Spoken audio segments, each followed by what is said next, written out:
अजित पवार शरद पवारांची 10 मिनिटं बंद दाराआड चर्चा। पुण्यातल्या कार्यक्रमानंतर झालेल्या काका पुतण्याच्या भेटीनं चर्चांना उधाण। बाळासाहेब ठाकरेंच्या जयंतीनिमित्त दोन्ही सेनांचं शक्ती प्रदर्शन। एकनाथ शिंदेंची बीकेसीत तर उद्धव ठाकरेंची अंधेरीत तोफ धडाडणार। वाल्मिक कराड आणि पोलीस अधिकाऱ्याची ऑडिओ क्लिप समोर। पीआय शीतल कुमारांसोबत फोनवरून संभाषण व्हायरल।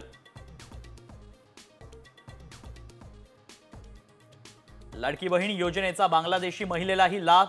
मुंबई पोलिसांची कामाठीपुऱ्यात कारवाई। महिलेसह 5 जणांना अटक। अभिनेता सैफ अली खानवरील हल्ल्या प्रकरणात मोठा ट्विस्ट। सीसीटीव्हीत दिसणारा आरोपी माझा मुलगा नाही। पोलिसांनी चुकीच्या व्यक्तीला अटक केली आहे। संशयित आरोपीच्या वडिलांचा दावा। पुण्यात क्रौर्याची परिसीमा। मुलासमोरच पतीकडून पत्नीची हत्या। हत्येचा व्हिडिओ बनवून व्हायरलही केला।